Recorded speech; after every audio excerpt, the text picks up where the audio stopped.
There's a harbor under a desert, a place that once heard the ocean, and these ancient seaports, they're thriving ports, but now they're buried, miles inland. They're not just ruins, they're messages from a planet that shifts. The lines on a map, the ones we know, they're temporary, they're sketches on a canvas that won't stay still. A city built for ships ends up stranded in a field, and its soil holds something, a truth about our own future, a forgotten one, and for a civilization, what does it mean? When its doorway to the world, the one that opens to everything, is slowly sealed, shut by the land itself, that harbor in the desert, it wasn't built in a day. And it wasn't abandoned in one. Its fate was sealed by something much larger, something so patient, it makes our history feel like a flicker. The architect was the river. A river like the Tigris or the Nile. You can't think of it as a line on a map. It's a conveyor belt. For thousands of years, it hauls mountains, grinds them down grain by grain, carries that powdered rock, the silt from the highlands all the way to the sea, and where the river meets the ocean's calm, it finally drops its load. It's a construction project, a geological one, laying down new land, layer by layer, century after century. That's delta progradation, the coastline just marching forward into the water, so a port that was once on the shore finds itself, generation after generation, watching the water pull back. A bustling waterfront becomes a riverbank, then a canal, then a silt-choked creek, until the ships can't reach it anymore. The sea becomes a distant memory, buried under miles of new soil. But rivers aren't the only force. The land itself breathes. In places that were crushed under Ice Age glaciers, the earth is still rising, stretching back up like a cushion after someone stands. That's isostatic rebound. In Scandinavia, old Viking ports are now perched high above the water, lifted by the land, and elsewhere the opposite happens.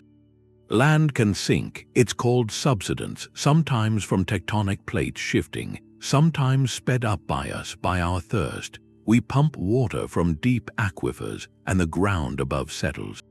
And then there's the sea. Its level is never really constant. It rises and falls with the global temperature over millennia, so a lost port is rarely one story.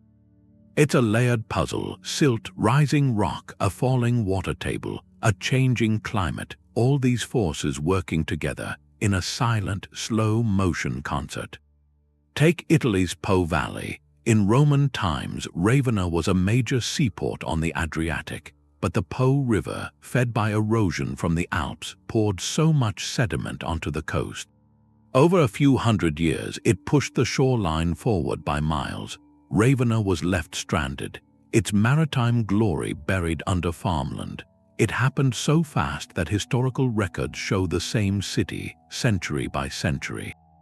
First a port, then a lagoon city, then a landlocked town. This shows us they aren't myths. They aren't mistakes on old maps, they're physical records. Direct evidence of a planet in motion. The ground we build on isn't a stage, it's a participant in the story. A city doesn't just disappear from the land. It disappears from memory unless there's a story. That's the human response to a geographical mystery. A port vanishes, buried in mud or left stranded, and the people who lived there are left with a gap. A hole in the land and in their understanding, so they fill it, not with dirt but with myth. The story becomes the anchor. A sunken city becomes a cursed kingdom, drowned by a god for its arrogance. A harbor under a field becomes the lost home of a spirit, sleeping until it's needed. These aren't just fairy tales, they're a kind of cultural preservation. The oldest kind, the archetype is powerful. Think of Atlantis, that island civilization said to have sunk in a day and a night. Or Wise, the Breton city built below the sea, protected by a dike and a silver key, until the key was stolen and the ocean came in. Those are pure mythology, imagination and moral lesson, but then there are the other stories, the ones told in places that once had great ports, now miles from any water. Folklorists have noticed that oral traditions can be accurate archives of geography. A local legend about a city of ships in a wheat field might not be fantasy. It could be a compressed record of a real historical process. The details get mythologized, a king's folly, a broken promise, but the core truth stays. The water was here, the ships were here, and then they were gone. Take Lothal, one of the great ports of the ancient Indus Valley in what's now Gujarat, India. By around 1900 BCE, it began to fail. The evidence points to repeated floods, the river changing course, the relentless silting of its dock. The city was abandoned. But the memory didn't fade. Local folklore there speaks of a prosperous port city punished by the elements. The specifics are wrapped in divine narrative, but they echo the geological reality. The story became the vessel that carried the memory of that coastline long after the coastline had moved. So we have to ask, what truths do our oldest stories hold about the land? They often hold a map, not a map of coordinates, but of human experience tied to place. A story about a great flood might recall a time of catastrophic sea level rise. A tale of a fertile plain turning to desert could encode a shift in monsoon patterns. The myth and the geology are two languages for the same event. One speaks of gods and heroes. The other speaks of sediment cores and radiocarbon dates, but together they show that a landscape isn't just dirt and rock, it's a character in our collective story. It shapes our narratives, our fears, our identity. When the door to the world closes because the land moves, we don't just change our trade routes, we change our myths. We create a reason for the loss, and in doing that, we make sure the lost place is never truly forgotten. It just moves from the physical world into legend, waiting for someone to listen and hear the history beneath the poetry. The stones tell a story. You can walk the streets of a lost port. In Turkmenistan, in the Karakum Desert, that place is Merv. It was one of the world's great cities for 2,000 years, a name on the Silk Road from Persia to China. Now its ruins, an UNESCO site in the sand, over 150 miles from any coast. But that wasn't the original map. Merv was an anchor. Its lifeblood was a river, the Amu Darya, the Oxus, a liquid highway flowing to the Aral Sea, and where that river came close to the overland routes, Merv grew. It became the transfer point. A ship from India carrying spices would dock there, unload the cargo, weigh it, secure it onto camels, and those camels would turn to face the desert, starting the trek west. Merv was the hinge between the river and the road. Its wealth was legendary, but a city that size in a desert doesn't live on trade alone. It lives on genius. The people of Merv built a water system. They built qanats, underground channels, tunnels with a gentle slope, tapping water from distant mountains, guiding it by gravity for dozens of miles to the city's fields. A miracle of sustained life, and for centuries it worked. Merv was a market, a melting pot, a university, a crossroads of Zoroastrian, Buddhist, Islamic thought. Ideas traveled like silk, but its fate was a fragile balance. Political turmoil weakened the empire that protected it. Maintaining the qanat networks needed stable authority. And as that authority fractured, the maintenance failed. Canals silted up, and the Amu Darya, that capricious river, began to shift. It wandered away from the city. So the engineered water stopped from below. The natural water retreated above. The desert, held back for 1,000 years, started to reclaim. The docks were left high and dry. Archaeologists find warehouses, wharves, in places that are now completely arid. A vanished waterfront. The hub became a ghost. That's the template, economic geography, undone by environmental change. A global connection severed when the link to water was cut. But the Mediterranean has another story. Where the sea didn't retreat, the land arrived. And it carried a city with it. The Tiber was Rome's lifeline, but it was also what buried it. Where the river met the sea, that's where Ostia was built. For centuries, this was the frantic gateway. The shouts, the cranes, the smell of salt and wheat. Grain ships came from Egypt, from North Africa. They carried the food that fed 1 million people in the capital. They all unloaded here. Ostia was the empire's stomach, a city of warehouses, of markets, sailors from everywhere. Its mosaics, you can still see them. They show ships with billowing sails. They were declarations of pride. This was a maritime city, but the Tiber, it gives and it takes. Every flood, every season, it carried this fine powder. Eroded rock from the Apennine Mountains, it carried it all the way down to the mouth, and it deposited that silt, slowly, relentlessly. It built a delta. It pushed the coastline west, away from the city it was supposed to serve. The harbor began to choke. The very water that brought the wealth was now burying it. The Romans saw the problem. They were engineers. They dredged the channels. They built new quays, but the silt kept coming. It was a battle against geology itself.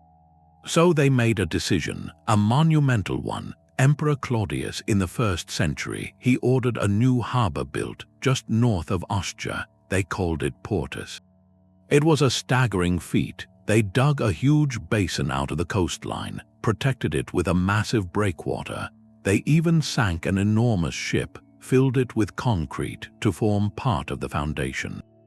For a while it worked. Bigger ships could dock at Portus. The grain supply was secured, but this victory had a consequence. It changed the way the sea currents flowed. It altered the patterns of the silt. The new harbor at Portus acted like a trap. It caught sediment, and that sediment spread south. Ironically, it accelerated the silting of Ostia's own waterways. The old port was now doubly doomed, abandoned by commerce and besieged by the mud its successor helped create. You can walk those streets today, Ostia Antiqua.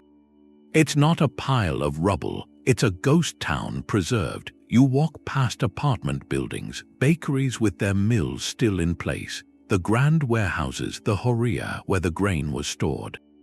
The mosaics are the most haunting thing. In the square of the corporations, these offices for shipping merchants, each doorway has a mosaic floor advertising their trade.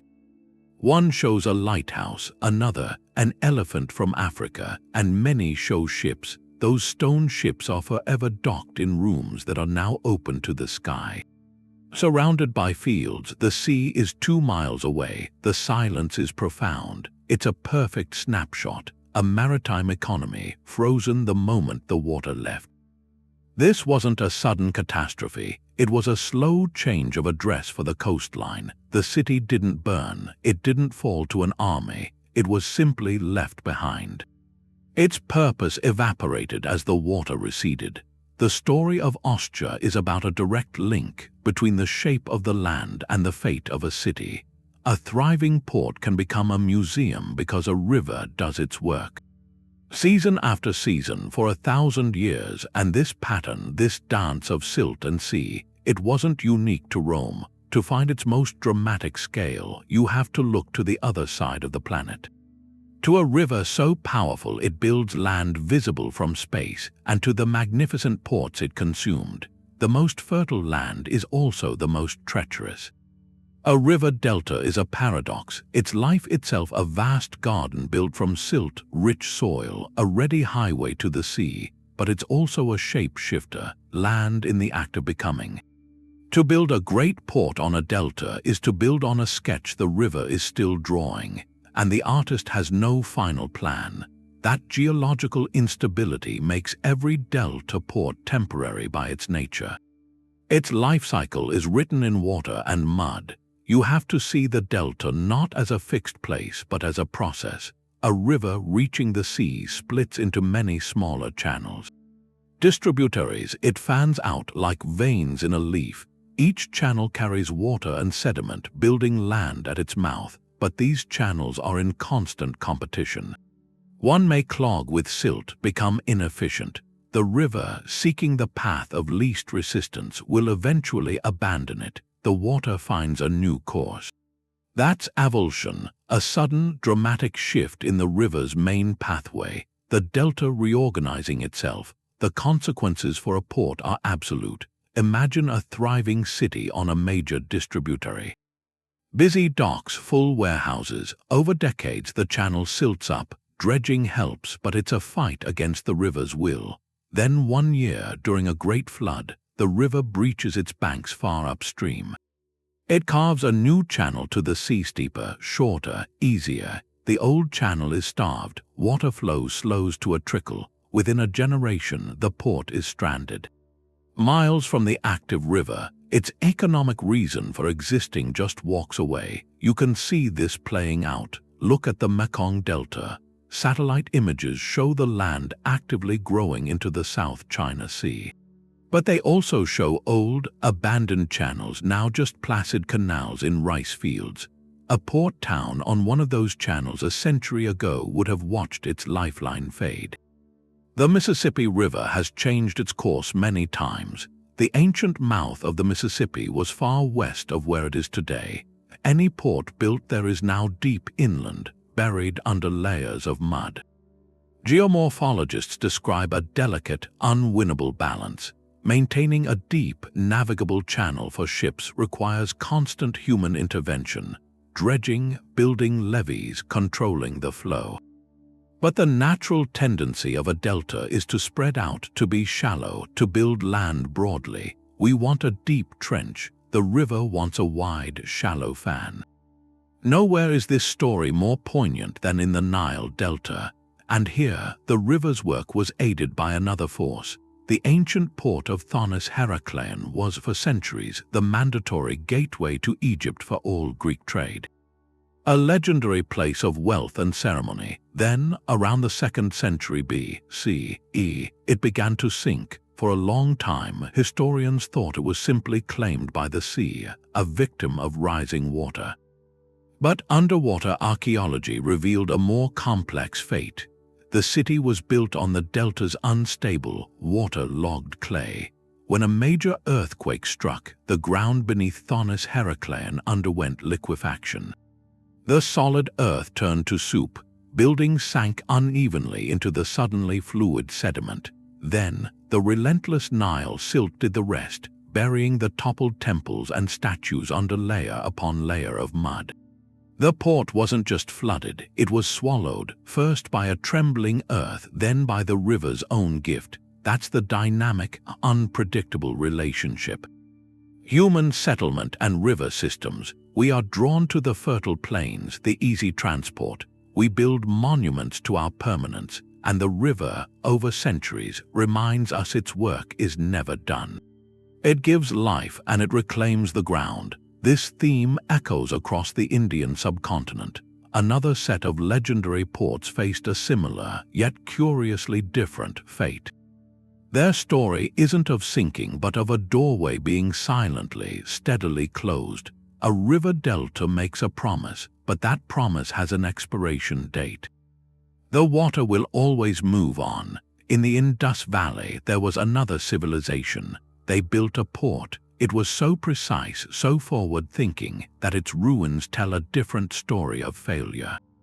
Not the land sinking, but the world changing around it. This place is Lothal. You can go to the dry plains of Gujarat in India. You can walk up to a huge, rectangular pit. Its walls are made of baked brick. They're fitted together with a precision that feels modern. It's a dock, an engineered harbor. The Harappan people built it around 4,400 years ago. Today, it just sits there, silent, surrounded by farmland. The coast is miles away now. This wasn't a natural harbor they adapted. This was a structure they willed into existence. The dock at Lothal had a channel. It connected to the Sabarmati River, and that river flowed out to the Arabian Sea. These builders understood the tides. They built a unique lock gate system, wooden gates. They could open them to let the high tide flood the basin that would float the ships inside. Then they'd close the gates.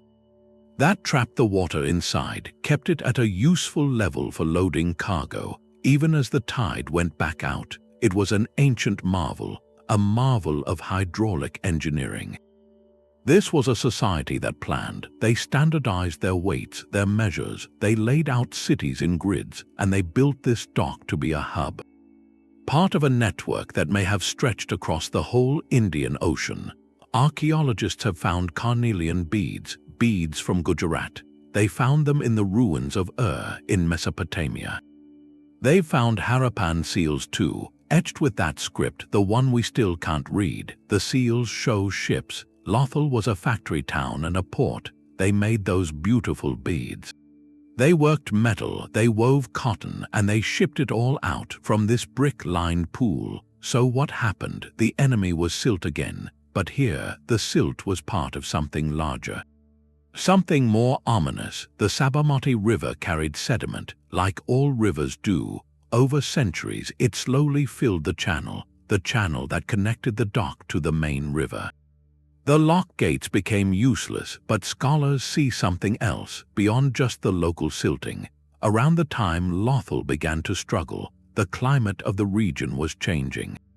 The monsoon patterns, the ones that fed the rivers of the Indus Valley, they may have grown weaker or more erratic. River flows diminished, some channels dried up.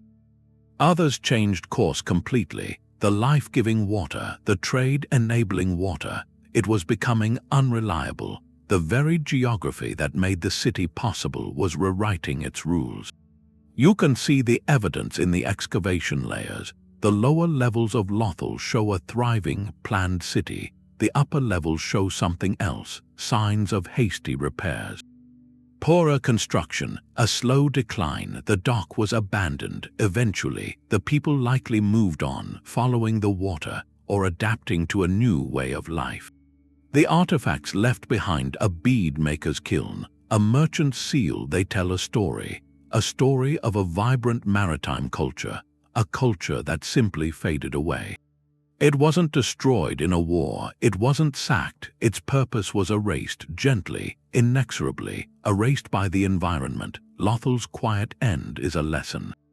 A profound one. It shows that even the most brilliant human engineering, it's not a permanent shield, not against planetary forces. A civilization can master brick.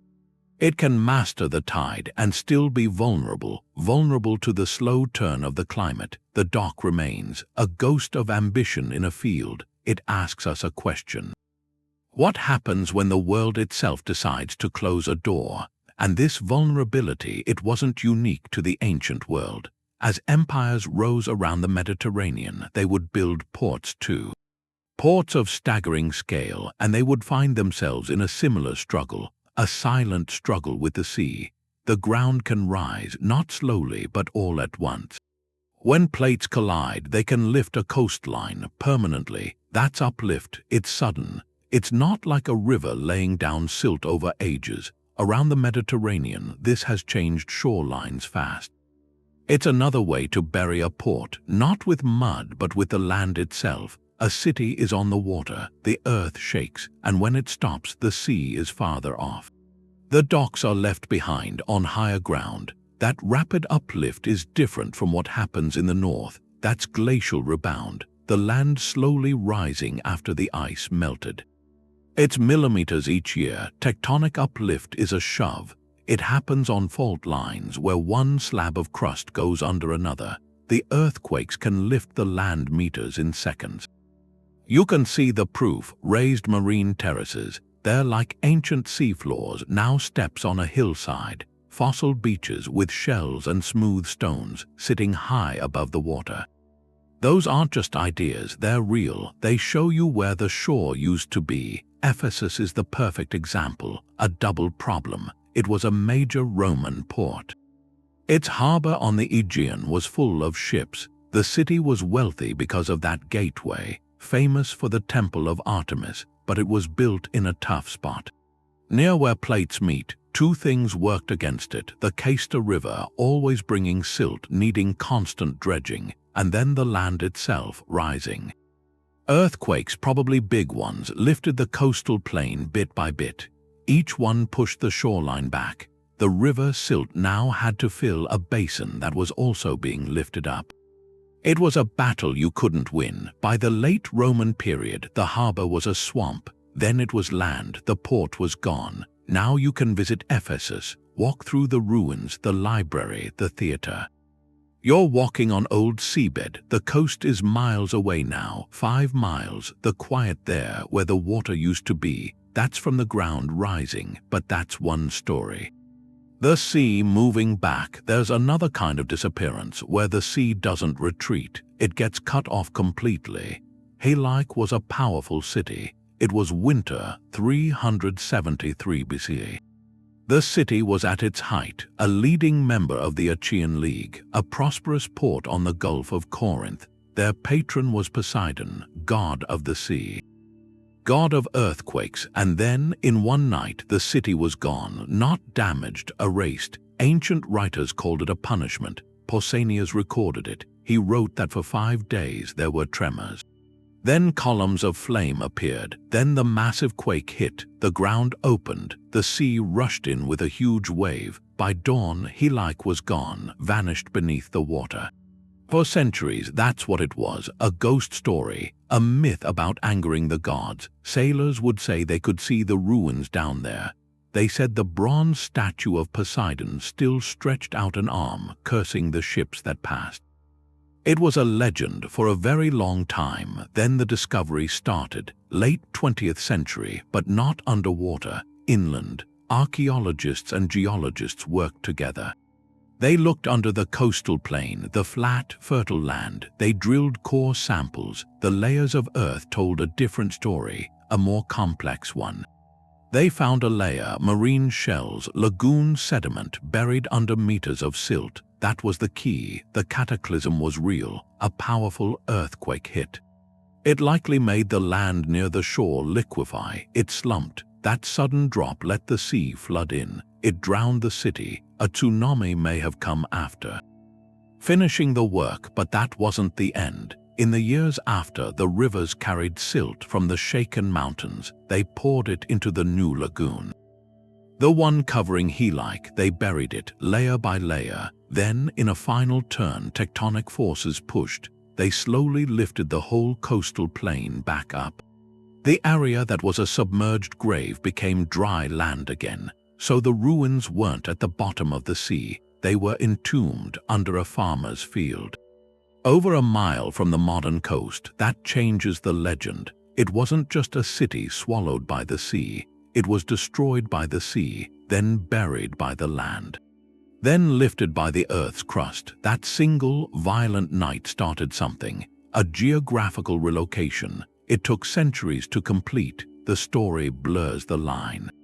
It's a historical catastrophe, verified by science, and it's the origin of a powerful myth. The ancient accounts, they called it divine retribution, but they preserved the core truth. A sudden, terrible loss. The core samples provide the physical evidence. Subsidence, tsunami deposits, silting, together they give the full picture. A picture of how quickly that relationship can change, the one between land and sea. Lothal silted up slowly. Ostia was stranded gradually, but Helike's end was abrupt. It's a reminder the ground isn't a passive stage. It's an active player, sometimes a violent one. Its movements can erase a city from the map and from memory, leaving only stories that sound like fables until someone listens closely to the earth itself.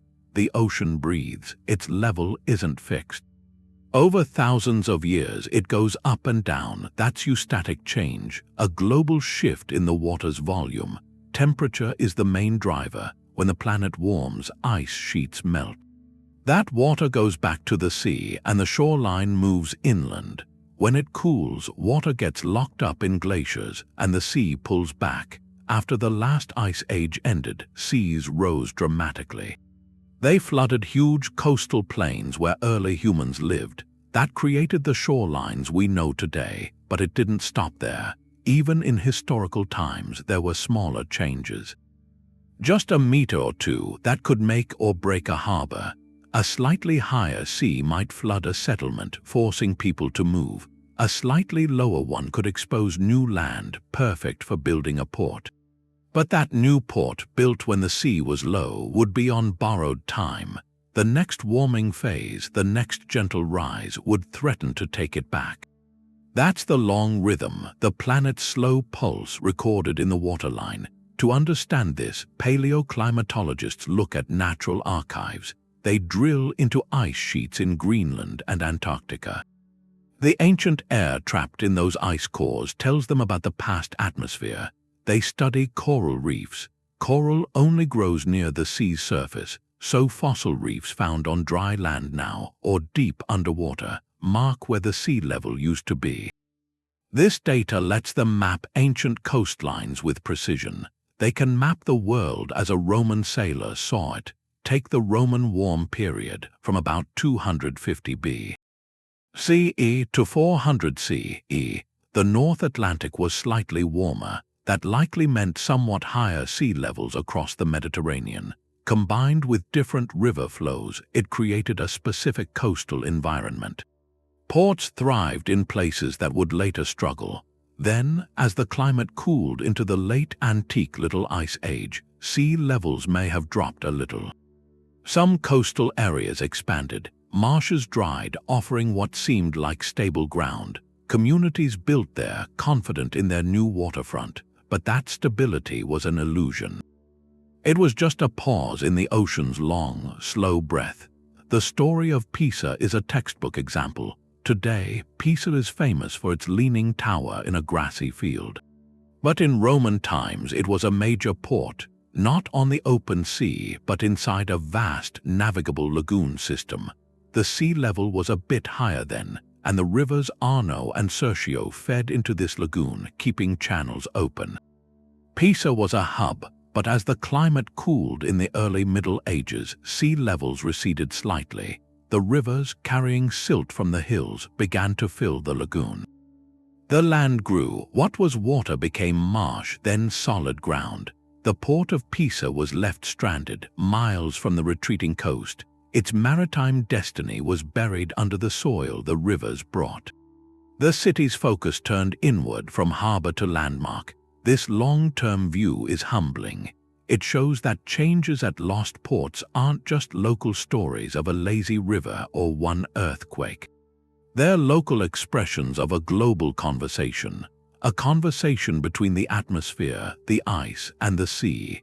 Our ancestors built their gateways on a shoreline that was always quietly moving. They adapted, or they moved, or they were slowly enveloped. This perspective prepares us for the final, most active player.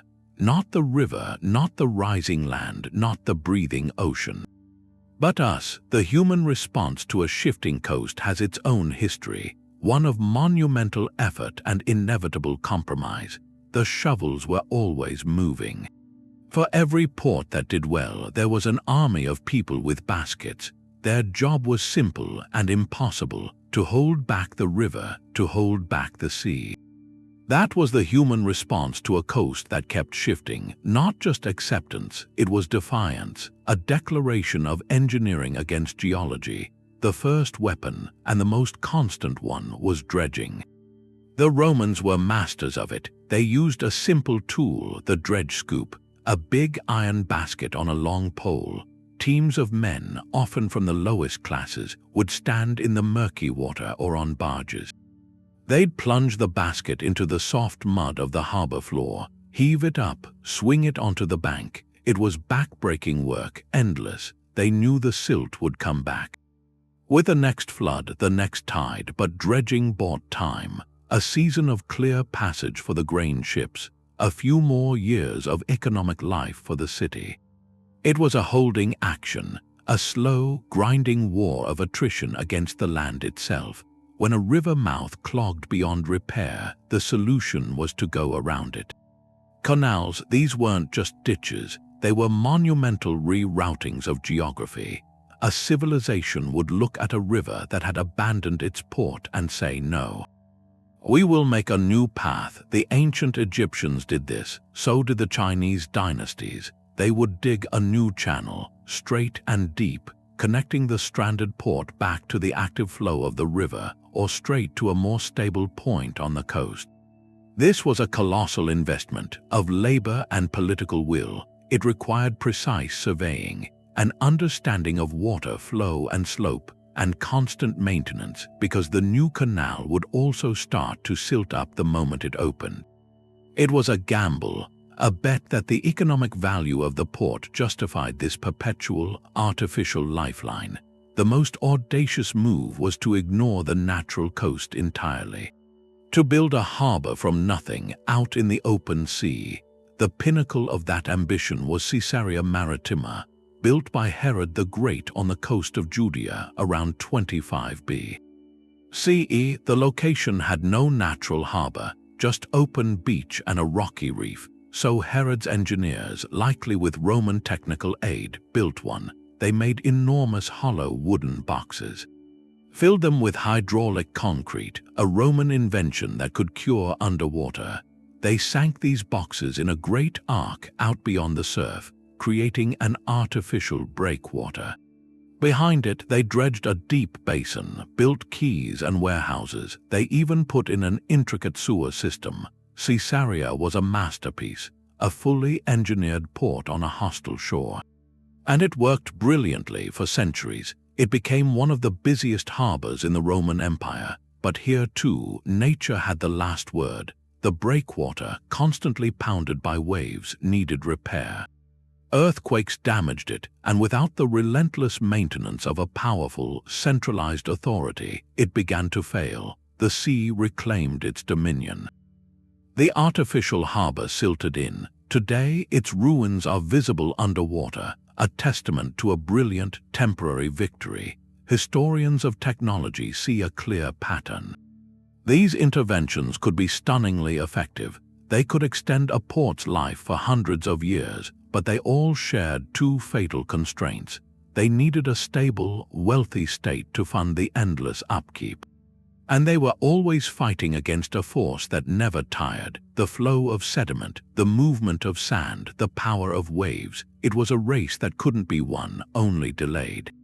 Consider Myos Hormos, an ancient Egyptian port on the Red Sea, a critical link in the trade route to India. Its harbor was protected by a coral reef, a natural breakwater. But that reef was also a trap. Sand, pushed by currents, would accumulate in the channel through the reef. The channel would close. The port was paralyzed. Archaeologists have found evidence of constant, desperate dredging there. They've even found inscriptions complaining about the cost, the difficulty of keeping the passage open. The people of Myos Hormos weren't fighting a river.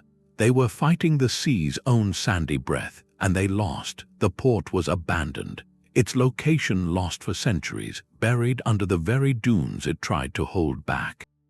This long history of ingenuity leads to a quiet moment, a profound one, the moment of surrender. What did abandonment really mean for these places? It was rarely a single, dramatic exodus. It was a slow fading. First, the big, deep draft ships stop coming. They can't risk the shallow water. Then the merchants move their offices to the new port down the coast. The dredging crews aren't paid, the canal gates rust shut, the population dwindles, the grand warehouses are repurposed for storage, then for shelter. Then they're just stone shells. The story of the place changes from a gateway to the world to a local market town, to a village, to a memory, and then the final act. The silt or the sand or the rising land does its work without opposition. It covers the last stones. The harbor basin becomes a swamp, then a meadow. The memory itself becomes a legend, a story about a city of ships told by people who live miles from the sea. The fight is over, and the land patiently claims its victory. That surrender sets the stage for the final question. If the coast is always moving and our greatest works are temporary, what does that mean for the cities we live in now? The ones built on today's shoreline. The desert wasn't the end, it was a corridor, and in the middle of it there was this city, stone columns, palm trees. A mirage made real by water that wasn't actually there. Palmyra. Its ruins are out there in the Syrian sand now, a monument to isolation, but that isolation, it's a trick. A trick of time. Palmyra was never an island. It was a hinge, a pivot point in the desert connecting two worlds. From its colonnades, caravan trails went west to the Mediterranean ports and east through the barren land. They reached for something more vital, the rivers, the Tigris and the Euphrates. Those rivers flowed south to the Persian Gulf. And on that gulf there were ports, Charax-Spasinu, hubs where ships from India and beyond would come. They unloaded silks, spices, gems. Palmyra's genius was the transfer. Goods arriving by ship at Charax would go onto river barges, hauled up the waterways, then finally loaded onto camels for the last overland trek to Palmyra. In its markets, the treasures of the sea met the demand of Rome. Palmyra didn't have a harbor, but its wealth was entirely maritime. It was a seaport's shadow cast 200 miles inland. That made its prosperity fragile. It depended on a chain of geography. The ship, the river, the camel. Break one link and the system faltered. And the weakest link was the farthest one, the delta, where the Tigris and Euphrates met the Persian Gulf. This was a landscape in slow, constant motion. Like the Nile, like the Tiber, these rivers carried silt from the Armenian highlands. They deposited it at their mouths, building the land forward, clogging the channels. The port of Charax-Spasinu, founded in a strategic spot, fought the same endless battle. Channels silted up, the main course of the rivers shifted. Keeping a deep water anchorage where big ships could dock took huge effort from the local rulers. The Parthians, then the Sasanians. When political will or resources faltered, the port's efficiency dropped. Ships might anchor farther out, transfer goods to smaller boats. Delays mounted, costs rose. For Palmyra, this was a slow bleed, a tax imposed by geology. As the maritime gateway constricted, the flow of goods through the city thinned. Its advantage over other trade routes diminished. Archaeology at Palmyra tells this story. In the soil, they find Chinese silk, Indian ivory, Arabian frankincense, glass from Phoenicia, coins from Rome and Parthia. It was a cosmopolitan crossroads, a node in a global network, but the layers show a change, a gradual simplification. A reliance on more local goods. The long-distance luxury items become rarer. In the centuries before the city's famous conflict with Rome, the city's economic foundation was being undermined. Not by armies, by silt. Palmyra's eventual military destruction in the 3rd century, that's a dramatic event, but its decline as a powerhouse began earlier. It began when the water roads to the sea grew shallow, when the ports that fed it were slowly buried by the land they stood on. This is the lesson of interconnected vulnerability. The burial of a coastal hub isn't a local tragedy. It sends a shockwave inland. It severs arteries of commerce that can sustain desert empires. A city can be mighty, can build temples to the gods, colonnades that defy the sun. Yet its fate can be written in mud 100 miles away. Palmyra stands as a testament to a world linked by fragile threads of geography. When the sea retreats from a port, it doesn't just leave a city behind. It can strand an entire civilization in the desert, wondering where the water went. The story is in the mud, not on the monuments. It's in the soil underneath. For an archaeologist, the most revealing thing isn't a coin, it's a core sample. A long tube of earth pulled from what was a harbor floor. Pulled up, it looks striped. Each band of color, each change in texture is a chapter, a page in a history book written by the environment. That's geoarchaeology, reading landscapes, turning dirt into data, and that data can tell us with precision when and why a port died. The principle is stratigraphy. Deeper layers are older, layers are deposited in sequence. In a harbor, that sequence is a diary. At the very bottom, coarse sand and shells, the original seafloor. Then a thick layer of fine, dark silt. That's the prime of the port, sediment settling from busy waterways, mixed with everyday debris, pottery shards, food waste, nails. Then the story changes. The silt might be interrupted by clean sand. That could be a storm surge, a tsunami layer washing in beach sand. Above that, maybe a layer of clay. That signals stagnant water, a harbor turning into a swamp, and at the very top, wind-blown sand or agricultural soil, the final burial, the return of the land. But scientists read more than just layers. They take samples to the lab. Under a microscope, they look for pollen, the tiny, nearly indestructible shells of plant life. The mix of pollen tells a climate story. A shift from mangrove pollen to desert scrub pollen paints a picture of increasing aridity. The water was retreating. The land was drying. They look for microfossils, creatures so small they lived between grains of sand. Foraminifera, ostracods, these tiny organisms are loyal to their environment.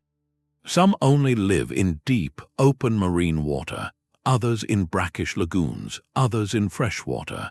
Finding their microscopic shells in a sediment layer tells you the exact salinity and depth of the water at that moment. It's like finding a fossilized water gauge. They analyze the grain size of the sediment itself. A sudden layer of very fine clay suggests a calm, low-energy environment. Maybe a blocked harbor cut off from tidal scouring. A layer of coarse, rounded pebbles shouts of high-energy water flow. Perhaps a catastrophic flood. Take the port of Berenice Troglodytica on Egypt's Red Sea coast, a critical Roman hub for Indian Ocean trade. Excavations revealed a clear sequence in the harbor sediments. At the base, layers rich with maritime debris. Then, a gradual increase in wind-blown sand within the layers. The story this tells is not of a sudden disaster, but of a slow suffocation. As maritime activity declined, maybe from shifting trade routes, maintenance lapsed. Without constant dredging, the natural desert sands, driven by wind, began to invade the silting basin. The harbor wasn't just abandoned. It was actively reclaimed by the desert, grain by grain. The sediment recorded its long, slow fade from gateway to ghost. This detective work does something. It allows us to move beyond legend. The story of Helike, swallowed by the sea, is verified by a specific layer of tsunami deposits found inland. The tale of Lothal's decline is confirmed by pollen records showing a shift to a drier climate. The mud holds evidence that corroborates or corrects the historical text. It provides an independent witness, a witness without political motives or a flair for the dramatic. It simply records what happened season by season. By transforming soil into a narrative, geoarchaeology gives us the how. It shows the mechanics of disappearance, but to understand the full scale of human response, we need to see the what. What did people build when they decided to fight back against these forces? The answer lies in some of the most ambitious construction projects the ancient world ever conceived.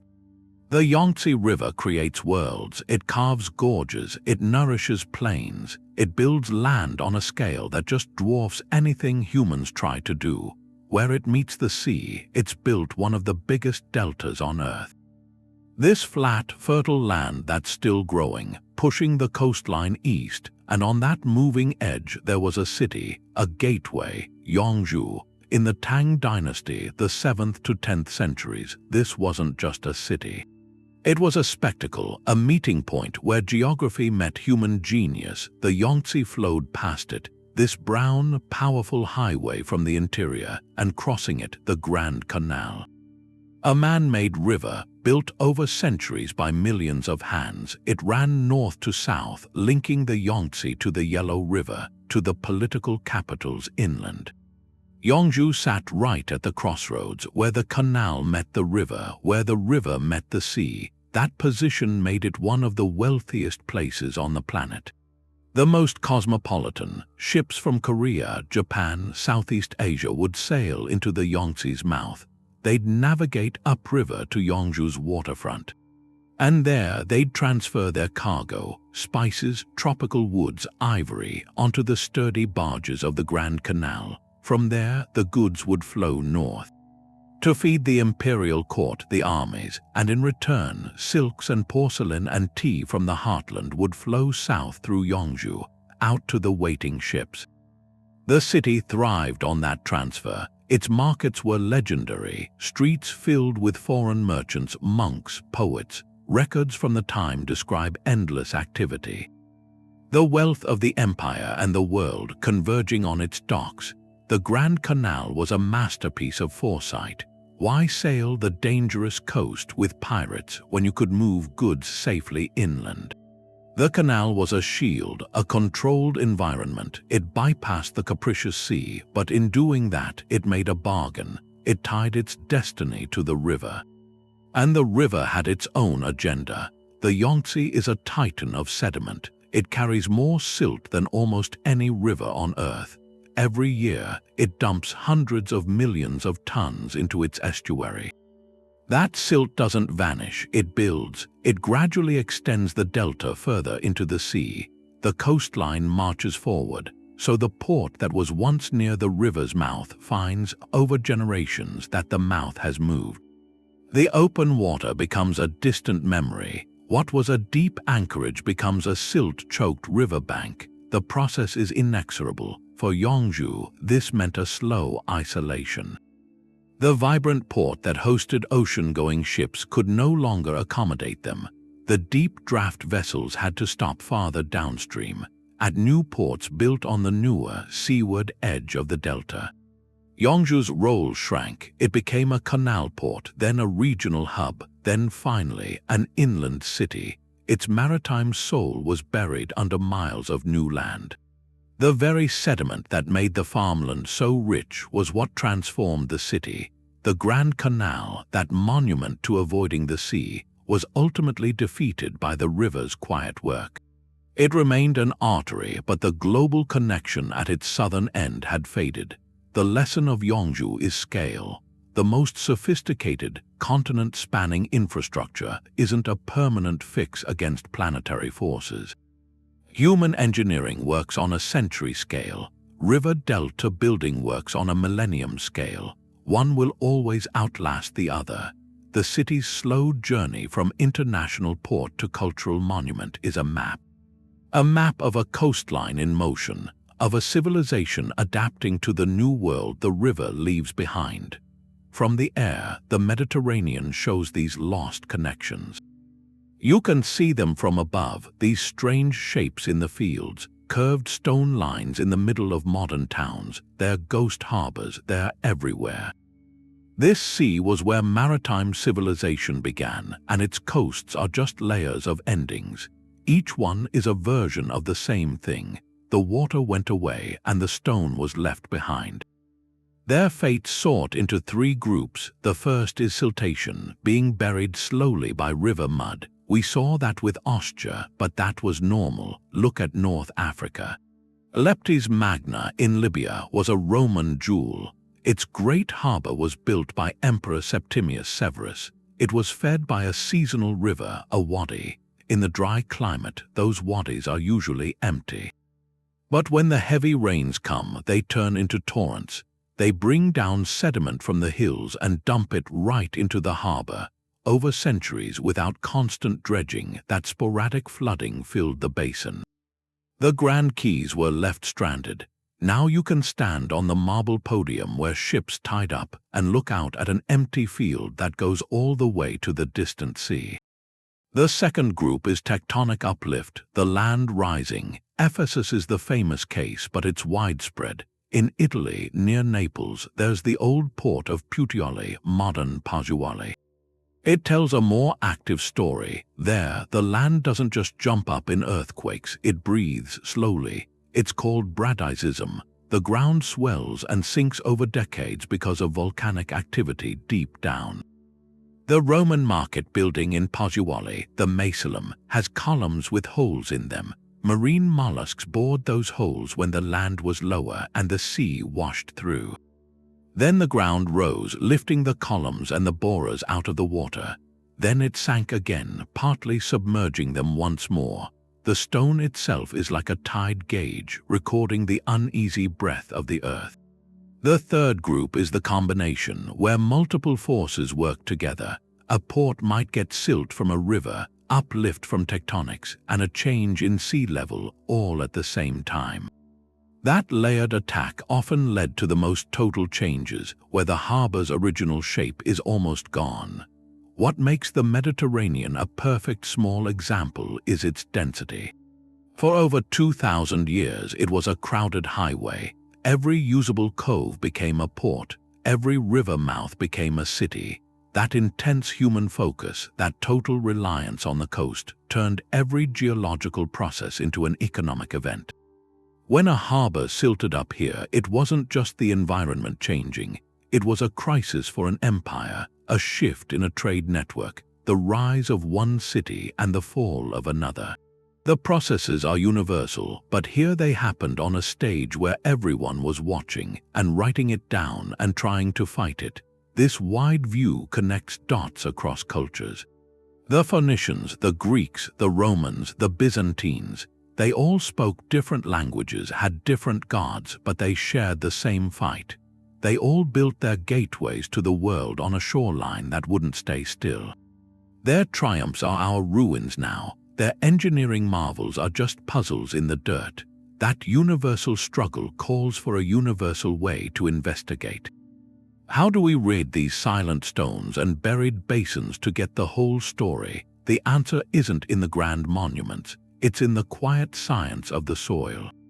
The stones have been silent, but light can make them speak. There's a new archaeology that doesn't dig, it sees. It looks straight through the jungle canopy, through plowed fields, through modern cities, to map the ghost of the land underneath. This is powered by light detection and ranging, LiDAR. A plane flies over, firing millions of laser pulses every second toward the ground. Each pulse hits something, a leaf, a branch, the soil, and bounces back. By measuring the time it takes for that light to return, a computer builds a precise three-dimensional map of the surface. Then, with software, you can strip away the vegetation digitally. What's left is the bare earth, and there, etched into the ground, are the shapes human hands made. A straight line through a forest becomes the ghost of a raised causeway. A rectangular depression in a field resolves into a filled in harbor basin. A subtle, curving embankment reveals itself as a silted canal, leading from a river to foundations where no town stands. LiDAR doesn't just find sites, it reveals entire landscapes of human activity all at once. It shows the system, the network of roads, canals, docks that connected a port to its hinterland. For buried seaports, this changes everything. You can see in one image how the ancient city was laid out in relation to a river channel that's gone. You can trace that channel's path to where the coast used to be. LiDAR provides the skeleton of a lost geography. This digital skeleton gets context through geographic information systems. Just think of it as an intelligent map. It lets you layer different types of information on top of one another. The LiDAR terrain model is the base. Then you add layers showing soil types, known sites, historical maps, climate data. You can ask the system questions. Where is the land lowest, most likely to have been a harbor? How would water have flowed across this landscape during a flood? By modeling these processes, GIS helps explain why a port was built where it was and what natural forces buried it. It turns scattered clues into a story of environmental change. Meanwhile, from space, another set of eyes is watching. Satellite imagery doesn't just show the surface today. Specialized sensors detect subtle differences in plant health, soil moisture. These differences form patterns called crop marks. A stone wall buried just beneath a field holds less water. The crops growing above it will be slightly stunted, creating a faint line from the air. Conversely, a filled-in ditch holds more moisture, promoting lusher growth, which shows up as a dark line. From orbit, these patterns can reveal the complete footprint of a buried settlement, its streets, its buildings, its waterfront structures long before any shovel touches the ground. There's a powerful example from the Maya site of Cerros in Belize. It was a coastal trading center. For years, archaeologists on the ground saw only mounds and plazas. Then came a LiDAR survey. When the digital forest was removed, the landscape told a new story. A complex network of canals and raised fields became visible, fanning out from the site's core. These weren't just for agriculture. They were transportation canals, a watery highway system connecting Cerros to its resources and trade partners. That discovery changed the understanding of the site's economy, its relationship with the water. It showed how a society engineered its environment for commerce. Apply this same technology to a known ancient port region, like the silted coasts of the Mediterranean or the shifting deltas of Asia, and the potential is staggering. You could map the lost tributaries of the Tiber that fed Ostia. You could trace the exact path of the canal that once connected Lothal to the sea, now invisible under farmland. These tools allow a shift in perspective. You're no longer just excavating a single wharf or warehouse. You're reconstructing the entire maritime landscape as it existed. You can see the port not as an isolated ruin, but as a dynamic node within a living system of waterways, roads, hinterlands. This big-picture view lets you measure the true scale of coastal transformation. You can quantify how far the shoreline has moved, how much sediment has accumulated, how completely the geography has been rewritten. This silent, digital revelation leads to a question.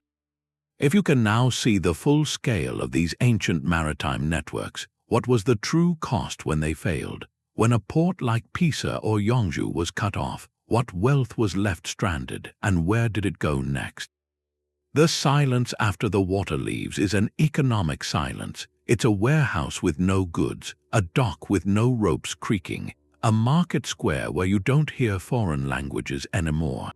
A port's death isn't one event, it's a chain reaction. It rewires an entire region. When ships can't reach the quay, the lifeblood of commerce finds a new vein. And the city that's left behind has to learn to breathe a different kind of air. The first to feel it are the harbor people, the sailors, the dockworkers. The stevedores, their lives depend on the rhythm of ships coming and going, the rope makers, the sail weavers, the carpenters in the shipyards, the merchants and bankers who finance the voyages. Their whole world is built on the certainty of the sea's connection.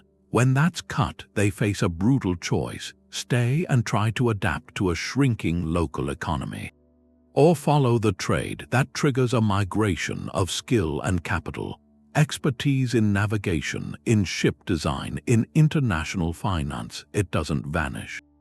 It packs up and moves. It flows to the new ports down the coast, the ones that can take the deep draft ships now. The wealth and the talent relocate. Often within a generation, the original port city is left not just geographically stranded, but hollowed out, economically hollowed out. This shift redirects the whole trade route. You have to think of these routes as living networks, sensitive to the slightest obstruction. A silted harbor is a major obstruction, so the network reconfigures. Goods that once flowed through city A now flow through City B. City B booms, its harbor gets expanded, its population swells with new arrivals. City A, meanwhile, has to reinvent its purpose. Sometimes it finds a new identity. It might become a center for local agriculture, or a religious site, or a quiet administrative town, but its role as a gateway, as a window to the wider world, is closed. Its economy shrinks down to a regional scale. A powerful parallel to this happened much later, in the late Middle Ages, with the city of Bruges. Bruges, in Flanders, was the commercial capital of Northern Europe in the 14th century. Its wealth came from the Zwin, a tidal inlet that connected it to the North Sea. Great cog ships brought wool from England, spices from the Mediterranean. The city thrived, but the Zwin was a victim of its own success. The heavy traffic and the natural movement of sandbanks led to silting, progressive silting. Dredging efforts failed. Larger ships couldn't reach the city anymore. The economic silence began. Merchants, led by the powerful Hanseatic League, they gradually moved their operations.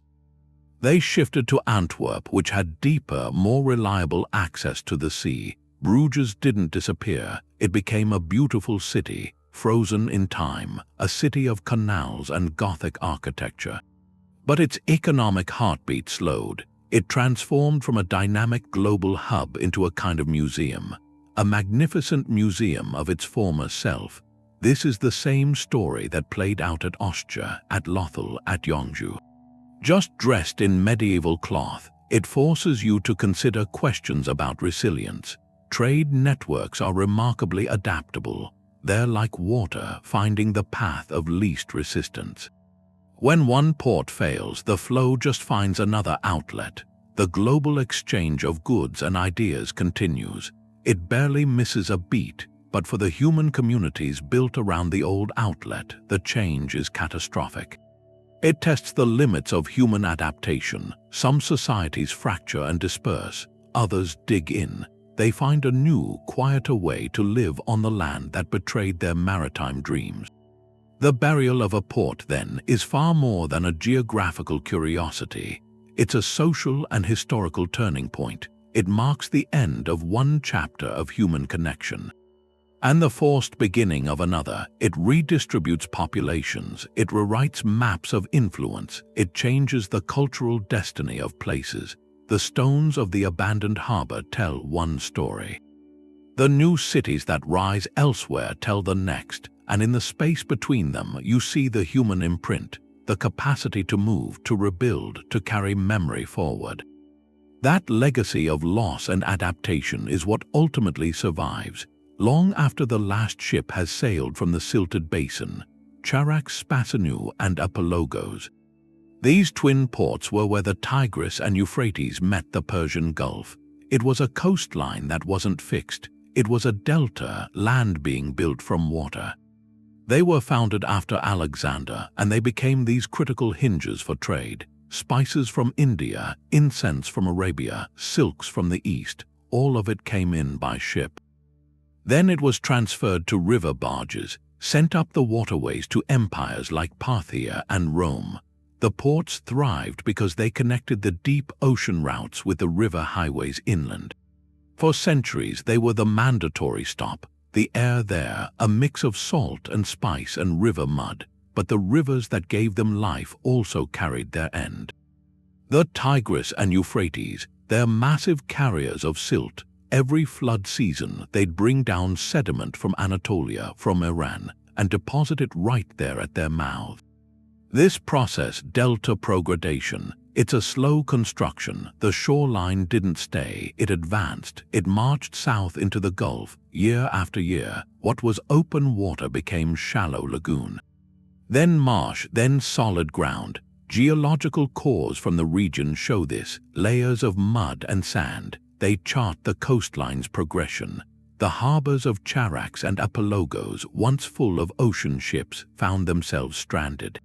Their deep channels silted up. Maintenance was a losing battle. Ports built on the water's edge became inland towns. Then they became memories, buried under the new land. Their suspected locations today are miles from the modern coast, out in the dry plains of southern Iraq.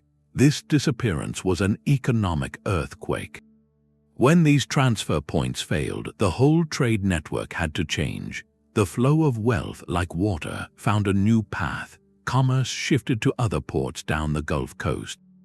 Places with deeper, clearer access to the sea. That reorientation changed the balance of power. Cities that were peripheral became central. Fortunes moved with the coastline. The story here is about interconnected fate. The burial of a port by natural forces can alter the destiny of entire regions. The silent work of two rivers carrying silt. It didn't just fill in harbors, it helped redirect the streams of history, leaving great cities as whispers in the soil, shifting the centers of global exchange to new shores. This pattern of loss and relocation, seen from the Mediterranean to the Persian Gulf, it makes you look at our own place, on a planet that is never still. The stories last longer than the stones. A harbor can become farmland, but the memory of the water stays in the stories people tell. They're not just fables. They're echoes, archives that weren't meant to be, passed down, keeping a truth that archaeology would find later. When the landscape itself is gone, the human mind finds a way to keep it. By wrapping the loss in a myth, there's a Welsh legend, Cantre'r, the Sunken Hundred. It tells of a fertile kingdom, low-lying off the coast of Cardigan Bay. A land protected by a great dike with sluice gates and a watchman to manage them. The story says there was a feast one night. The watchman neglected his duty. The gates were left open, a storm surge came in, and the whole kingdom was swallowed by the sea. Fishermen still say, on a quiet day, you can hear church bells ringing under the waves.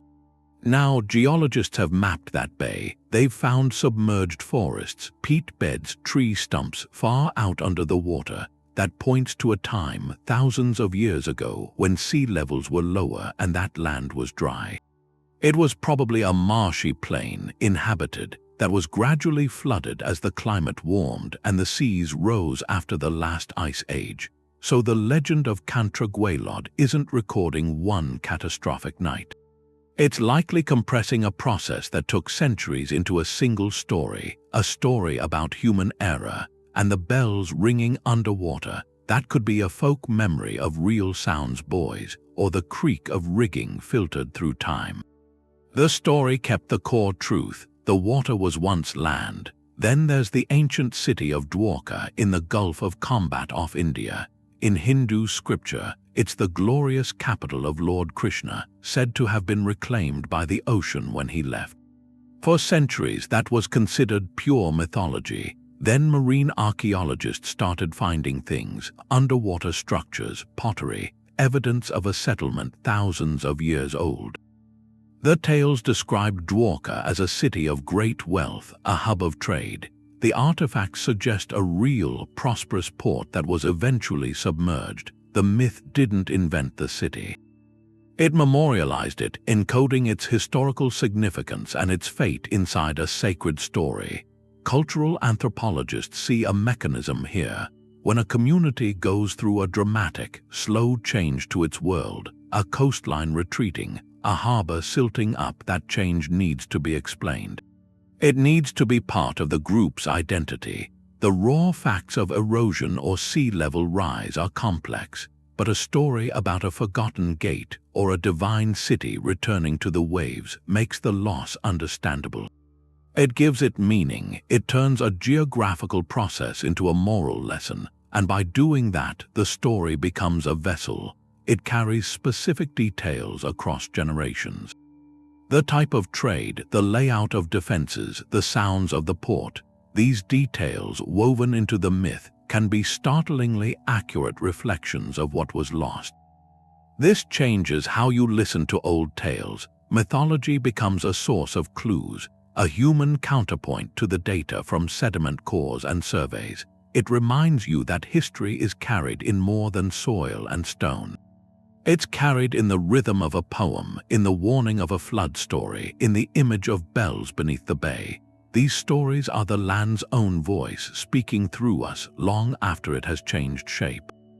The ground is still moving. Those same processes that buried the old ports, they're still happening now, but the rhythm's changed. It's faster. Our climate is changing because of what we're doing, and the sea is rising faster than it has for thousands of years. This isn't a theory about the future. It's happening right now. It's the same slow-motion story as Ostia or Lothal, but everywhere. So those silted harbors, their lessons aren't just history anymore.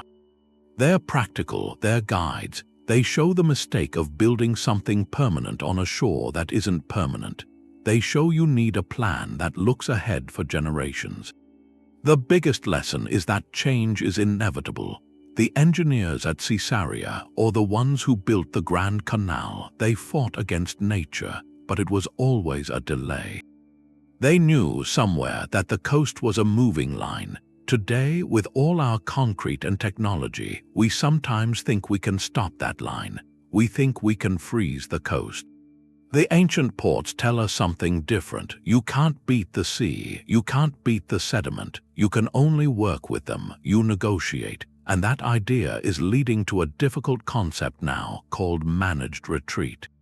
It's planning to move communities back from the shore. It's not surrender, it's adaptation. It's taking the long view, which is something those old civilizations only learned after they'd lost everything. When experts study these places, like the sediment under Ephesus or the old canals at Yongju, they get data, hard numbers on how fast coasts changed. That becomes a baseline, and when you compare those ancient rates of siltation or sea level rise to what's happening now with climate change, the difference is stark. It's alarming. The message is right there. We're building our own ports now, our megacities in places like the Mekong Delta, on a geological time bomb. And the timer is moving faster. The ancient world shows us what happens if you ignore that. The ruins aren't just about past glory, they're a preview. Then there's a second lesson. It's about the economy being resilient, being flexible. The great trading cities, Palmyra, Bruges, their whole economy was the port. That one thing, and when the port failed, everything was at risk. The places that faded more gently, where people found a way through, they often had more going on. A diversified economy, deeper roots, not just commerce. For us, that means it's dangerous to put all your critical stuff in a risky zone. It argues for spreading things out. For networks, for planning that values adaptability, not just permanent concrete. So looking at these buried harbors, it's like looking in a mirror. We see ourselves in the Roman engineers, the Harappan planners. That drive to connect, to build, to master the landscape. But we have something they didn't. We have the record. We have the science. We understand the forces.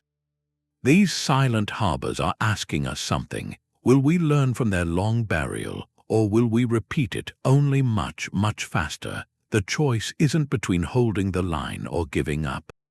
It's between a stubborn, expensive fight against what's inevitable and a wiser adaptation to a world that's changing. The past already wrote the textbook on what happens when you ignore the earth and the sea. Our job is to read it. There's a gateway on the seafloor. It's drowned off the coast of Egypt in Aboukir Bay. The water's quiet and blue, and under the sand, under the water, are the ruins of two ports. Legendary ports, their names are Canopus and Thonis Heracleion. For centuries, those were just names in old Greek texts, stories about a lavish port. A mandatory stop. Every ship from the Aegean had to stop there before sailing up the Nile into Egypt. Historians argued about where they were. Some thought they were myths. Then, in the late 90s, an underwater archaeologist named Frank Gaudio started a survey, working with the Egyptian Ministry of Antiquities, a systematic survey of the bay. His team's sonar images showed something incredible, man-made shapes on the seabed, and the diving started. What they brought up rewrote the map, the ancient world map. These weren't ports left high and dry, they were ports swallowed by the sea. Their burial is a different kind, but it comes from the same root cause. The ground of a river delta, treacherous, shifting ground. The Nile Delta isn't solid rock. It's a vast flat cake, mud and clay, built over millennia by the river's sediment. It's soft, waterlogged, unstable. Canopus and Heracleion were built right on that foundation, and for hundreds of years they thrived. Heracleion Thonis to the Egyptians, that was the official customs gate. Every foreign ship stopped there, cargo inspected, tax paid, then it could proceed. Its temples were magnificent, its harbors were bustling, ships from across the Mediterranean. Canopus was a short distance away, famous for its sanctuaries, famous for revelry. Together, they were a glittering twin gateway, but their foundation was a trap.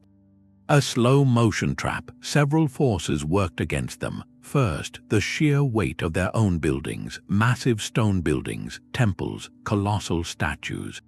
Heavy granaries, all that weight pressed down on the soft delta mud that caused gradual subsidence. The land sank. Second, the region is seismically active. A major earthquake hit, or a series of them.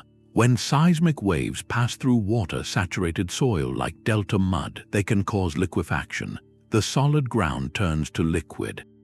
In an instant, a liquid slurry, buildings lose their footing, they tilt, they collapse. Whole sections of the cities would have slumped, disappeared beneath the water.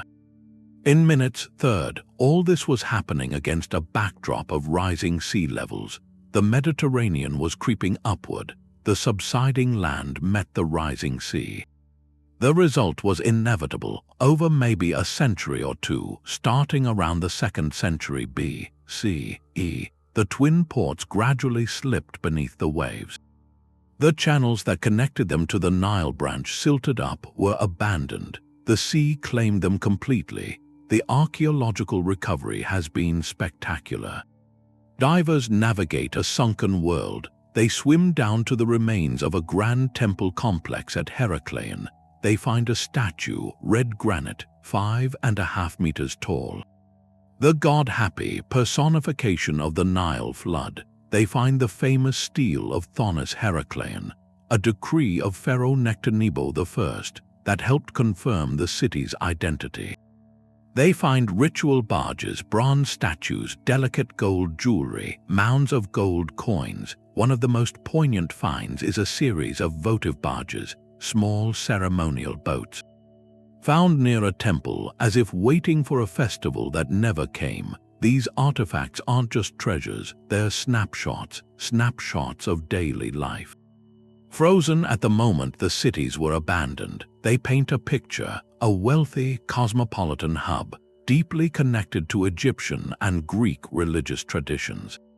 A place where cultures met and mixed. The discovery proved these cities were real, not fictional. It showed how important they were, and it gave physical evidence.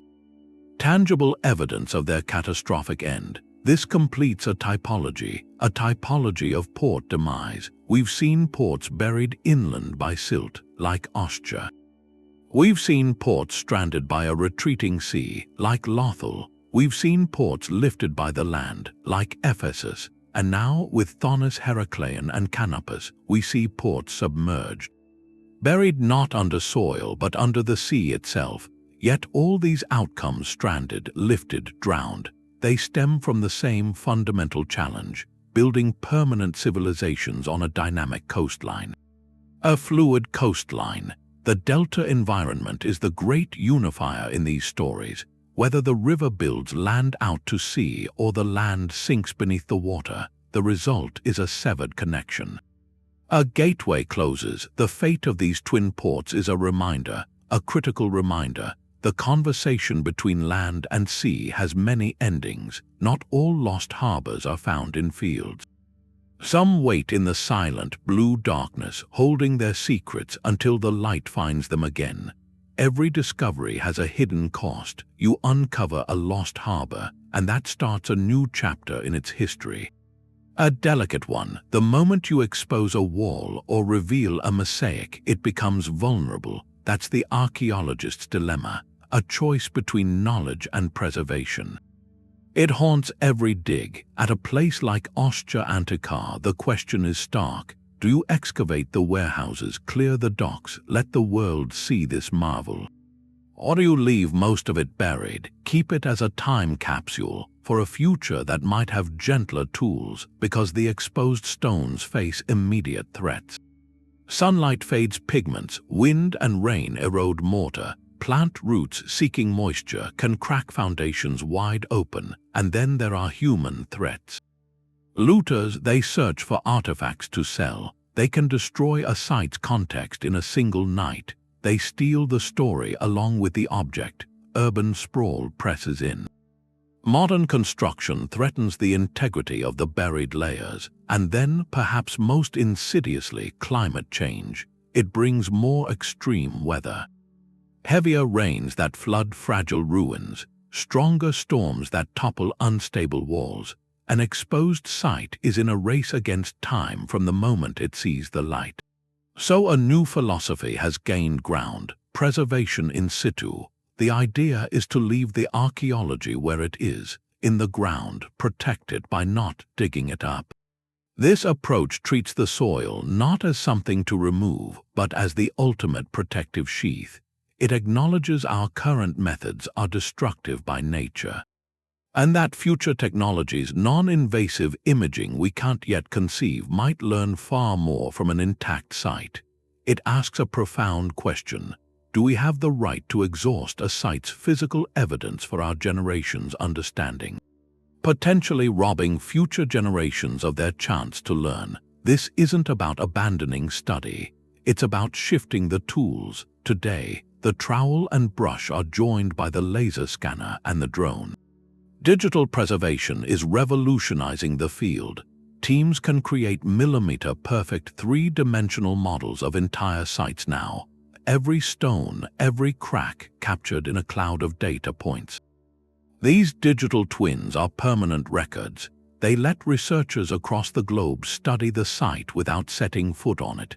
They let conservators monitor minute changes over time, spotting cracks or subsidence before they become catastrophes. And for the public, they enable immersive virtual experiences, walking the silted docks of Lothal from anywhere, or the submerged temples of Thonis Heracleion. Conservation specialists live in this balance daily. Their work is a dialogue between urgency and patience. They might stabilize a crumbling wall with reversible materials, knowing a better solution may come later. They might rebury a fragile mosaic after documenting it, sacrificing immediate display for long-term survival. Their guiding principle is often minimal intervention. Do only what is necessary to keep the site from being lost, and no more. This meta-discussion adds a layer to our story. The tale of these ports isn't just about silt and sea levels from centuries past. It's also about the choices we make today. Each decision to dig, to scan, or to rebury, that's part of writing the latest chapter in their biography. We are active participants in their legacy now, determining whether they will survive as more than a footnote. So the buried harbor exists in 3 states at once. It's a historical fact, a silent witness to ancient commerce. It's an environmental lesson, a marker of a shifting world, and it's a contemporary responsibility, a fragile inheritance we must decide how to handle. This responsibility forces us to look beyond the romance of discovery to the sobering duty of care. It connects the past's vulnerability to our own present-day challenges. And that makes the story of these lost gateways feel urgently alive. The lines on a map, they're never just lines, they're currents of wealth, of ideas, of power. And when a single point on that map goes dark, when a harbor silts over or a river shifts its course, the entire network shudders. It's a slow ripple, a global one. The trade routes, those lifelines, they don't vanish, they bend, they find a new way. The geography of connection gets rewritten, and with it, the fate of civilizations. Think of the ancient Silk Road. For centuries, a lot of trade moved by sea to the Persian Gulf, then upriver, then overland, but those delta ports started choking on silt. That maritime leg grew more difficult, the cost went up, the risk increased. That environmental pressure didn't kill the exchange, it incentivized a different path. The difficulties in the Gulf, they helped shift the economic balance. They made the purely overland routes more attractive, the ones snaking through Central Asia. Cities like Samarkand, Bukhara, Caravanserai in the desert, they gained new importance. Their fortunes rose, not from a conqueror's decree, but because a coastline hundreds of miles away was quietly advancing. The flow of silk and spice was redirected by river mud, by patient work. Closer to Rome there was Ostia, its slow stranding, Ostia wasn't just a port. It was the centralized funnel for the grain that fed the capital. Its decline forced a fragmentation. Rome had to rely on a patchwork of smaller ports across the Mediterranean. Often rival ports, this decentralized system was less efficient, more vulnerable to local disruption. The cost of feeding the city likely increased. The state's control over that lifeline weakened. Many factors led to Rome's transformation, but the silting of its principal port was a slow leak in the empire's logistical heart. It shows how an environmental process can exacerbate other stresses. Political ones, economic ones, contributing to a larger fragmentation. This introduces an idea from historical study, sometimes called geographical determinism. It's the notion that the physical environment exerts a slow pressure, the shape of a coast, the path of a river. It sets the stage, it presents opportunities and imposes limits. It doesn't dictate events, but it presses on them. The burial of a port is a perfect case. A city chooses a site for its deep harbor. Centuries of prosperity follow. Then the geology of the place turns that advantage into a liability. The people respond. They dredge, they build canals, they fight. But if the environmental pressure is great enough, sustained enough, it can outlast any empire. It can redirect the courses of trade and of war. So these local stories of silt, of subsidence, they're never truly local. The fall of a lighthouse in Egypt echoes in the markets of India. The filling of a dock in Italy is felt in the granaries of North Africa. Each buried harbor is a node that failed, forcing the global network to reconfigure. To find new centers of power, it shows our history is a dialogue, a constant negotiation between human ambition and the ancient, shifting bones of the earth. The map flickers and empires rise and fall in the spaces between. The north remembers its own weight. Scandinavia is still rising, millimeters each year. A slow, relentless lift, that's isostatic rebound, and it tells a different story of a lost coast, not one buried, one lifted clear of the water. To see it, you go to Lake Mälaren in Sweden. A huge freshwater lake dotted with islands. On Björkö there are grassy mounds, quiet foundations. This is Björkö, a Viking Age powerhouse, but now it sits in calm, fresh water. Cut off from the open sea, it wasn't always a lake. 1,000 years ago, this was a saltwater bay of the Baltic. Björkö was a saltwater port, one of the most important trading centers in all of Northern Europe.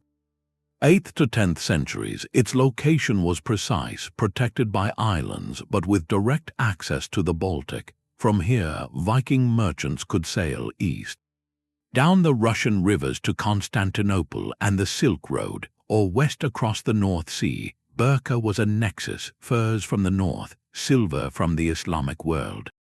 Glass from the Rhineland, Frankish swords, all changed hands here. The archaeology shows that global connection. Arabic coins, Byzantine silks, weights from every corner of the known world. Pulled from this soil, but you walk to the water's edge now. You see reeds, freshwater birds. The Baltic Sea is over 25 kilometers away. That separation wasn't written in river mud.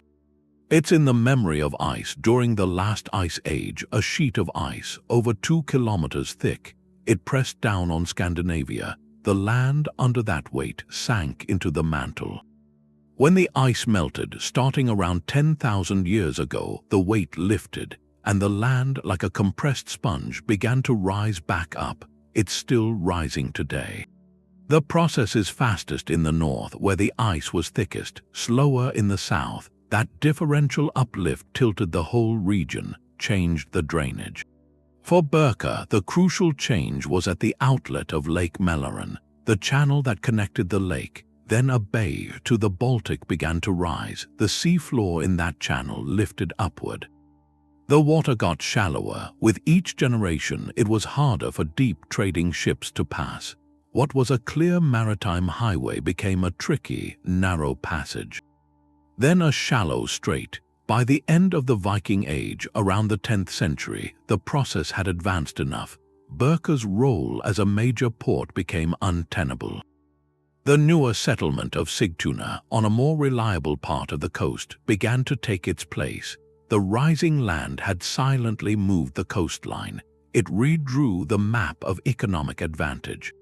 Birka was abandoned, its global connections severed, not by war or politics, by geology. The bay became a lake, the salt water gave way to fresh. The island that once buzzed with international traders fell silent. It's a stark contrast to the Mediterranean. There, ports were buried by what rivers brought in. Here, a port was stranded by the land itself pushing upward. The mechanism is opposite, but the human outcome is identical. A thriving gateway to the world is closed. A community's reason for existing evaporates. The artifacts become puzzles. Why are there boat rivets here so far from the sea? Why does the soil show evidence of ship repair? The answer is in the slow, patient rebound of the earth. Birka stands as a monument to a different kind of coastal change, a reminder that the ground beneath our feet isn't a passive stage, it's an active, shifting platform. Its movement over centuries can lift a seaport into retirement, leave its treasures landlocked, a silent testament to when this quiet island was a roaring crossroads. The silence of a buried harbor, it speaks louder than the bustle ever did. It becomes a symbol, a canvas. We project onto it our deepest thoughts about time, about loss. Long after the last merchant left, after the Silt finished its work, these places began a second life, but in the human imagination. Artists, poets standing before the ruins of Ostia or the lonely dock of Lothal, they didn't just see fallen stones. They saw a metaphor for the inevitable decline of all things built by human hands. This artistic response, this philosophical response, it's a crucial part of the story. It's how we process the scale of the change. The Romantics in the 18th and 19th centuries, they were drawn to ruins. Painters like Turner, like Caspar David Friedrich, they didn't just depict old buildings. They infused them with mood. A painting of a crumbling Roman aqueduct isn't a technical study. It's a meditation. The play of light on ancient stone, the smallness of human figures beside the grand decayed, it all evokes a feeling. The Germans called it Weltschmerz, a world weariness, a sweet melancholy in the face of time's passage. A buried port with its columns half submerged in earth, it offered the perfect subject. It showed nature actively reclaiming what civilization had carved out. Vines climbing over a wharf, trees growing through a warehouse floor. This wasn't neglect. It was a transformation, a return to a wilder state. The ruin became beautiful precisely because it was a testament to this cycle. This idea was formalized in the early 20th century.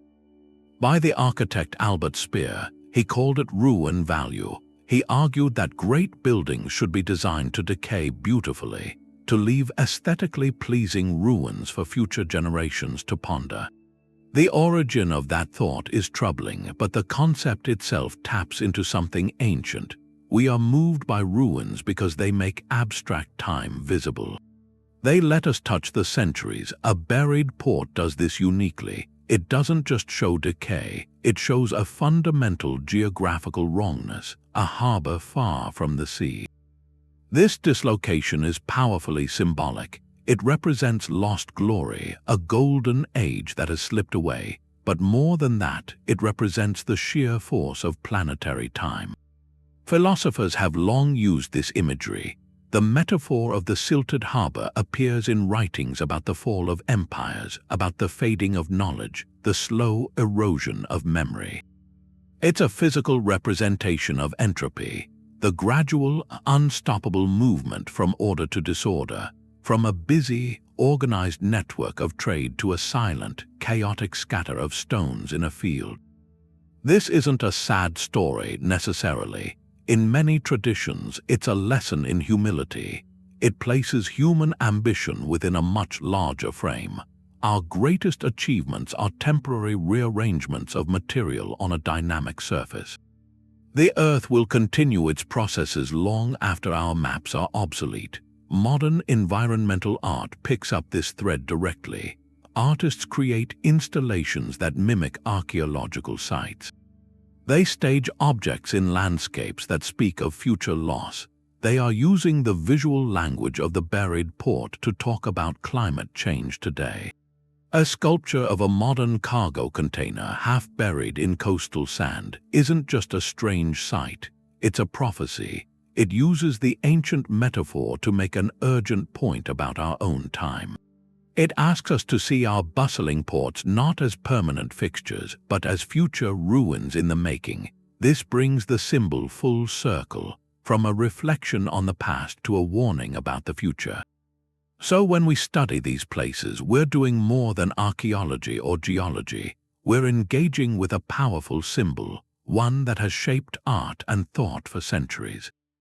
The buried port is where history meets poetry, where data meets emotion. It connects us to a universal human feeling, awe mixed with a gentle sadness in the face of time's vast scale.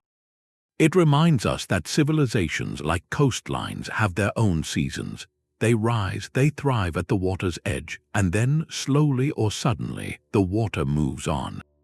What remains is not just a site for scientists, it's a touchstone, a quiet place that holds the echo of countless human stories, waiting for us to listen and to understand our own place in the long, slow story of the Earth. A port doesn't just vanish from one thing, it's a system. These forces, they're all part of the same story, the story of a planet that moves. To see why a harbor ends up inland, you need to see the whole picture. How one pressure can trigger another, leading to the same result, a harbor that goes silent. There are four main pressures, four forces on a coastal town. First, River Silt, the slow, steady work of a river building land. That's the Tiber and Ostia, the Yangtze and Yangtze. The river gives the port its life. Then it chokes it with soil. Second, the land rising, tectonic uplift. That's what happened around Ephesus, or the slow rise of the land after glaciers, which left Viking Birka stranded. The sea doesn't retreat, the dock is lifted away. Third, the sea itself changing level, the ocean breathing in and out over centuries. A small drop can expose new land for a port. A small rise can drown one, like after the Ice Age. And fourth, human decisions, not a geological force but a critical one, the choice to stop maintaining a channel. To redirect trade after a war, to build a new port somewhere else like Portus. But the key is, these forces almost never work alone. They combine, they create loops. A port facing silt might fight back with dredging. That's human action against an environmental force. But then an earthquake hits. That's tectonic uplift. It can change a river's slope, making silt build faster, or it can break the canals. The human system, already strained, can collapse. The port is abandoned. And once people leave with no one to dredge, the silt finishes the job. The burial speeds up. Take Thonis Heraclean. Its fate wasn't one event. It was built on weak delta clay. A vulnerability, then a quake likely caused the ground to liquefy and sink. That's tectonic activity, and that sinking met a slowly rising Mediterranean Sea. The final burial was by Nile silt, three environmental drivers working together, or Lothal. The direct cause was its dock silting up, but behind that was a shift in the monsoons. A climate change that altered the river, so the siltation was helped by a change in the whole water system. Human engineering couldn't fix that, so you can't just say Ostia fell because of silt. You have to say it fell because Rome, dealing with other crises, could no longer fight the silt the Tiber brought, and that silt was influenced by how people used the land upstream. The environmental pressure found a weakness in the society. That's where the fate was sealed, so the model looks like this. A port is founded in a good spot. It thrives for centuries, then environmental pressures start. Silt builds, land rises, the sea creeps. people respond with technology, canals, dredging. New harbors, that's the fight, and for a while it works.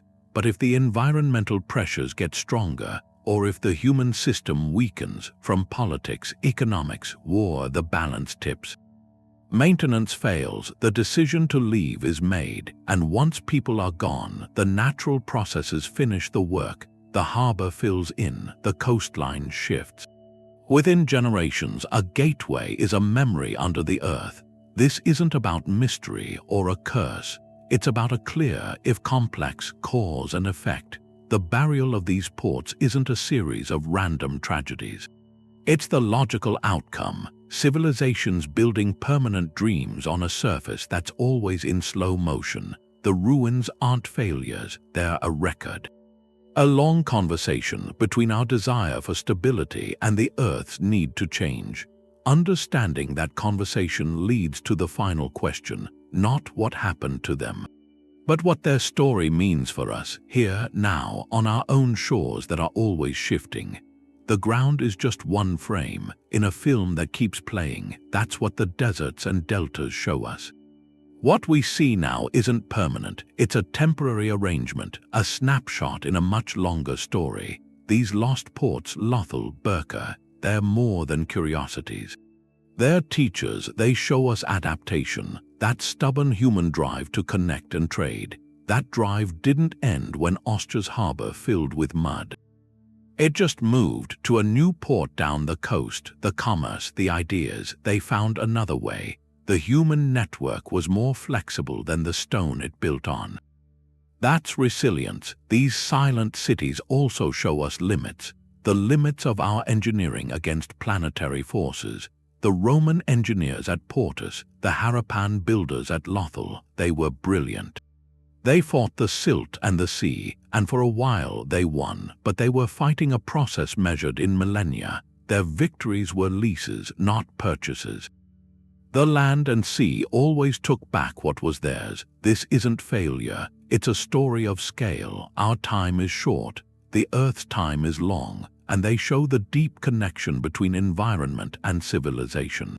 A port isn't just a city by the water, it's a biological entity. Its heartbeat is the river's flow, the tide, the stability of the ground. When that environment changes, the civilization has to change with it. Or it fades. The burial of these harbors is a physical record of that conversation between human ambition and the ancient, shifting bones of the planet. Now, with our own era of coastal change, these lessons aren't academic, they're urgent. We're building our own great ports on shorelines we now know are mobile. The silent stones of Ephesus, Thonis Heraclean, they urge us to plan with a new humility, with foresight that looks generations ahead, not with the arrogance that we can freeze a coast, but with the wisdom to adapt as it moves. Let their buried foundations be a reminder. Coastlines shift, empires rise and fall, but the human desire to reach out, to trade, to connect across the water, that endures. That's our constant. It's why we'll always seek new harbors, even as the old ones slip beneath the sand or the sea.